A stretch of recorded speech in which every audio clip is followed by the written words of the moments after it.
So hello guys, welcome back to my YouTube channel.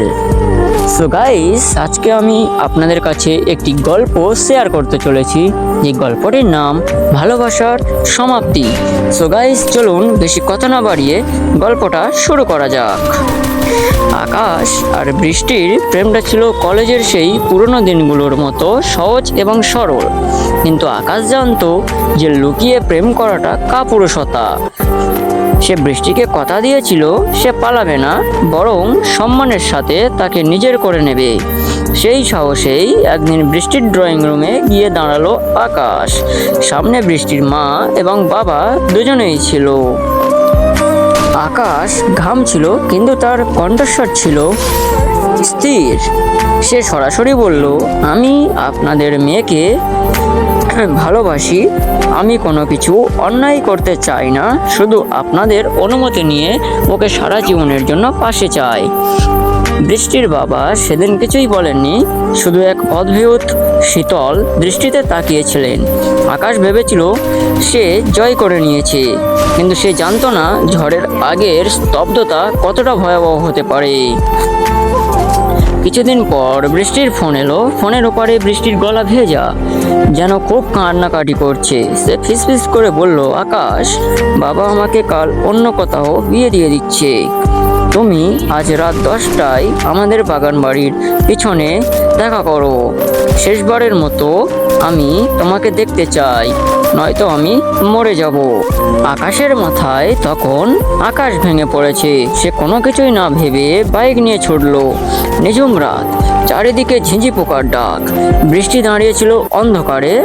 আকাশ যখন ব্যাকুল হয়ে বৃষ্টির হাত ধরে জিজ্ঞাসা করলো, কি হয়েছে বৃষ্টি? চলো আমরা এখনই পালাই। ঠিক তখনই বৃষ্টির চোখে এক অদ্ভুত অভিব্যক্তি ফুটে উঠল। সে হাতটা সরিয়ে এক পা পিছিয়ে গেল। মুহূর্তের মধ্যে আকাশের মাথার পেছনে একটা ভারী লোহার রডের আঘাত লাগলো। আগুনের ফুলকি দেখলো সে চোখের সামনে। মাটিতে লুটিয়ে পড়ার আগে সে শুধু দেখলো বৃষ্টির বাবা আর আরো কয়েকজন লোক দাঁড়িয়ে আছে। আর বৃষ্টির মুখে কোনো কান্নার চিহ্ন নেই। সে শুধু শান্তভাবে তাকিয়ে দেখছিল।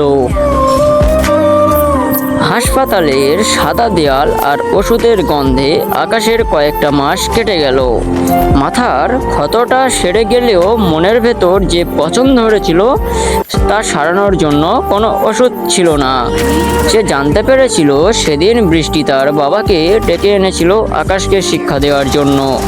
বৃষ্টি আসলে কোনোদিন তাকে ভালোবাসেনি, বরং তার জেদ আর বাবার সম্মানের কাছে আকাশের আবেগ ছিল খুবই তুচ্ছ। সুস্থ হয়ে ফেরার পর আকাশ বদলে গেল। যে ছেলেটা সারাদিন হাসি খুশি থাকতো, সে এখন পাথরের মতো নিথর। প্রেমের প্রতি তার তীব্র ঘৃণা জন্মালো। সে বুঝে গেল পৃথিবীতে সবচেয়ে ভয়ঙ্কর অস্ত্র হলো প্রিয় মানুষের দেওয়া মিথ্যা আশ্বাস। প্রায় 1 বছর পর বন্ধুদের জড়াজড়িতে আকাশ সেদিন শহরের বড় বাজারে গিয়েছিল কিছু কেনাকাটা করতে। হাসি ঠাট্টার মাঝে হঠাৎ আকাশের চোখ আটকে গেল রাস্তার ওপারে একটি মেয়ের দিকে। একটি মেয়ে দামি শাড়ি পরে হাসি মুখে আইসক্রিম খাচ্ছে। পাশে একজন শুটেড বুটেড লোক, হয়তো মেয়েটির স্বামী হবে। মেয়েটি আর কেউ নয়, বৃষ্টি। আকাশের বুকের ভেতরটা এক মুহূর্তের জন্য জ্বলে উঠল। তার বন্ধুরা কিছু বোঝার আগেই আকাশ ভিড় ঠেলে এগিয়ে গেল। বৃষ্টি তাকে দেখে চমকে উঠল। তার হাতের আইসক্রিমটা নিচে পড়ে গেল। বৃষ্টি পাশে থাকা লোকটি বাধা দিতে এলো, কিন্তু আকাশের চোখের আগুনের সামনে সে থমকে গেল। আকাশ কোনো কথা না বলে বৃষ্টির সামনে দাঁড়ালো। চারপাশে কোলাহল যেন থেমে গেল। হঠাৎই বাতাসের বুক চিরে একটা শব্দ হলো, ঠাস। বৃষ্টির গালে আকাশের হাতের 5 আঙুলের ছাপ বসে গেছে। বৃষ্টি হতভম্ব হয়ে গাল চেপে ধরলো। আকাশ নিচু স্বরে বলল, এই চটটা সেই মিথ্যার জন্য যা বলে তুমি আমাকে সেদিন মৃত্যুর মুখে ঠেলে দিয়েছিলে। আকাশ থামলো না, আবার সেই একই তীব্রতায় দ্বিতীয় চড় মারল। ঠাস। আর এই চটটা আমার সেই পবিত্র ভালোবাসার অপমানের জন্য, যাকে তুমি নোংরা রাজনীতির দাবার ঘটি বানিয়েছিলে। বৃষ্টির চোখে জল, কিন্তু সেটা অনুশোচনার নাকি অপমানের তা আর আকাশ দেখতে চাইল না। সে তার পকেট থেকে একটি পুরনো রুমাল বের করে বৃষ্টির পায়ের কাছে ফেলে দিল, যেটা বৃষ্টি তাকে প্রথম উপহার হিসেবে দিয়েছিল। আকাশ ভিড়ের মাঝে হারিয়ে গেল। বৃষ্টির স্বামী তখন চিৎকার করছিল, কিন্তু বৃষ্টির মুখে কোনো কথা ছিল না।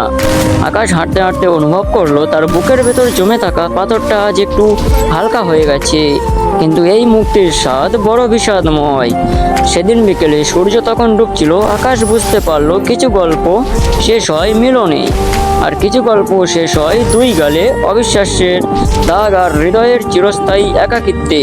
প্রেমের প্রতি তার ঘৃণা আর ফুরালো না, শুধু বৃষ্টির প্রতি তার ঋণটা শোধ হয়ে গেল। সো গাইস, এই পর্যন্ত ছিল আমাদের এই গল্প। আপনাদের যদি এই ভিডিওটা ভালো লেগে থাকে তাহলে আমাদের এই চ্যানেলটিকে সাবস্ক্রাইব করে পাশে থাকতে ভুলবেন না।